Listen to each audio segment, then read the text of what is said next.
Prince Mamun আর লায়লাকে নিয়ে net দুনিয়া সরগম। মাত্র 18 বছর বয়সে প্রথম বিয়ে করেন লায়লা। তার স্বামী ছিলেন সেনাবাহিনীতে কর্মরত একজন কর্নেল। সেই কর্নেলের ঘরে লায়লার একটি কন্যা সন্তান জন্মগ্রহণ করে, যার বর্তমান বয়স 19 বছর। জানা গেছে 9 বছর আগে বনিবনা না হওয়ার কারণে লায়লা নিজেই তার স্বামীকে ডিভোর্স দেন। এরপর লায়লা বিয়ে করেন প্রাক্তন স্বামীর পরিচিত এক সেনা কর্নেলের সঙ্গে। সেনা কর্মকর্তাকে নিয়ে 4 বছর সংসার করেন এবং সেখানে জন্ম নেয় আরেকটি কন্যা সন্তান। কিন্তু সেখানেও বনিবনা না হওয়ার কারণে দ্বিতীয় স্বামীকে ডিভোর্স দেন লায়লা। দুই স্বামীর মতো লায়লার বাবাও একজন সেনাবাহিনীর কর্মকর্তা ছিল। ঢাকার শহরে ছিল লায়লার বাবার 4টি বাড়ি, কিন্তু ঋণের দায়ে একসময় তার 4টি বাড়ির 3টি বাড়ি বিক্রি করে দেন লায়লার বাবা। তারপর বাকি একটি বাড়িতে একাই থাকতে শুরু করেন লায়লা। অন্যদিকে নিজের 2 মেয়েকে পাঠিয়ে দেন তাদের নানির কাছে। আর একা থাকার কারণে সোশ্যাল মিডিয়ায় বেশ কিছু লোকজনের সাথে দক্ষতা গড়ে ওঠে লায়লার।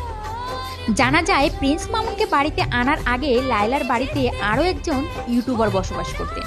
তারপর প্রিন্স মামুনকে নিজের করে পেতে ওই ইউটিউবারকে বাড়ি ছাড়া করেন লায়লা।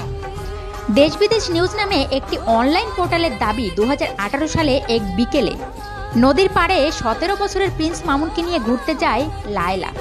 সাথে থাকে মামুনের 2 বন্ধু।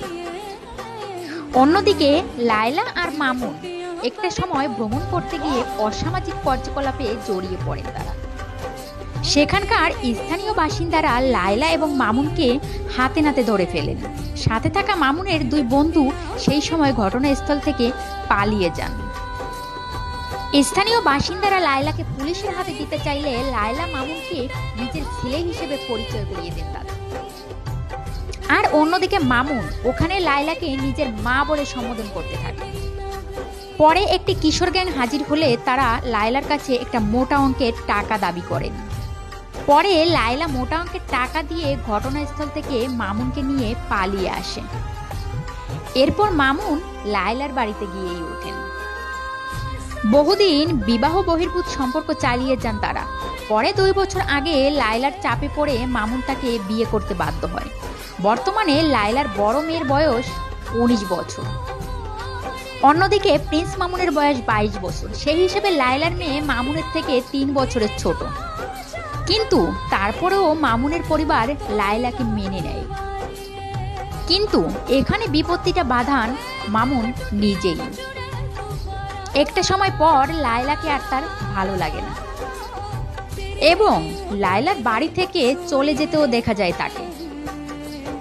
আর প্রতিবারই সোশ্যাল মিডিয়ায় এসে কান্না করে লায়লা মামুনকে ফিরিয়ে আনার জন্য। বেশ কিছুদিন ধরে এভাবেই ভাঙা গড়ার মধ্য দিয়ে চলতে থাকে প্রিন্স মামুন ও লায়লার সংসার। তার মধ্যেও প্রকাশ্যে আসে একের পর এক বিস্ফোরক তথ্য। 2023 সালের ডিসেম্বরে মামুন লায়লাকে প্রকাশ্যে রাস্তায় মারধর করেন। পরে লায়লা অভিযোগ করেন মামুন লায়লার কাছ থেকে 30 লক্ষ টাকা নিয়েছে।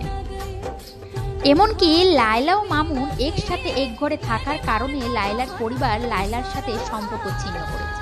কিন্তু তারপরেও তারা দুজন আবার একসাথেই থাকতে শুরু করে। এরপর কয়েক মাস যেতে না যেতেই আবারও মামুন লায়লাকে ছেড়ে চলে যান।